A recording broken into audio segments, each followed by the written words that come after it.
اس میں یہ ضرور سمجھے کہ پہلے زمانے میں سونے اور چاندی کو زر اور ثمن یعنی قیمت کی حیثیت حاصل تھی۔ اچھا، اس سے بھی پہلے اجناس زر کا ایک کانسیپٹ تھا کہ ہر جگہ پر جو چیز مشہور، مقبول اور قیمتی ہوتی تھی اسی کو زر اور ثمن کی حیثیت حاصل ہوتی تھی۔ اچھا، پھر ایک زمانے میں جب یہ دھات اور سکے آئے تو لوگ سونے چاندی کے سکے صراف یعنی جو جیولری والے ہوتے ہیں ان کے پاس، سونار کے پاس رکھتے تھے، اس کے بدلے میں انہیں ایک رسید ملتی تھی۔ ٹھیک ہے۔ اور اس رسید کی بہاف پر، اس سند کی بہاف پر وہ بزنس اور کاروبار کرتے تھے۔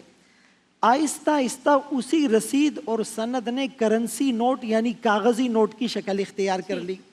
اور قانونی طور پر اس کاغذی نوٹ اور کاغذی کرنسی کو زر اور ثمن کی حیثیت دے دی گئی۔ جس وقت قانونی حیثیت دی گئی اس وقت اس کے پیچھے سونا تھا، لیکن آہستہ آہستہ سونے کی شرح کم ہوتی گئی، اور اب یہ جو کرنسی نوٹ ہے اب اس کے پیچھے سونا نہیں ہے، وہ سلسلہ معدوم ہو گیا ہے۔ اب سونا اور چاندی تو خلقتاً یعنی ثمن کے لیے اور قیمت کے لیے، اس کو تو تخلیق اور ڈیزائن یا کریٹ اسی لیے کیا گیا تھا،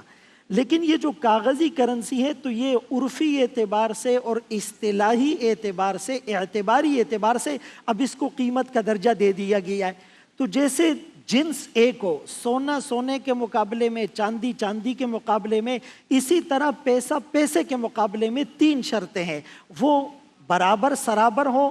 اور اس میں اسی مجلس میں اس پر قبضہ کیا جائے، اور وہ نقد ہو۔ اگر یہ تین شرطیں نہیں ہوگی تو کمی بیشی کے ساتھ یہ معاملہ کرنا ناجائز ہوگا۔ کچھ لوگ اس کو جائز قرار دیتے ہیں اور وہ یہ سمجھتے ہیں کہ بھائی یہاں پر اس کے پیچھے جو ہے نا یہ عوض اور سامان ہے، تو ہم کہتے ہیں کہ بھائی اس کی سامان کی حیثیت جو ہے وہ ختم ہو گئی ہے، صرف زر اور ثمن والی حیثیت باقی ہے، لہٰذا یہ جائز نہیں ہے۔ البتہ جو ہار کے اعتبار سے ڈاکٹر صاحب نے وضاحت کی تو یہ وہی صورت ہے جس کو ہم ہیلہ ناجزہ کہتے ہیں۔ جیسے 1000 کے بدلے میں 1100 دینا جائز تب ہوتا ہے کہ ہم اس کے ساتھ ایک قلم یا پین دے دیں، تو 1000 کے بدلے میں ہو گیا، ایکسٹرا اماؤنٹ اس چیز کے بدلے میں ہو گئی۔ تو ہار کو بھی ڈیزائن کرنا، بنانا، اور اس کے اندر کلپ لگتے ہیں، اس کے اندر چیزیں لگتی ہیں یا اس کی محنت ہوتی ہے، تو اس بہاف پر وہاں پر جائز ہوگا، جائز ہو سکتا ہے، بٹ نقد اور نقد کا معاملہ نہیں، اس میں جائز نہیں ہے۔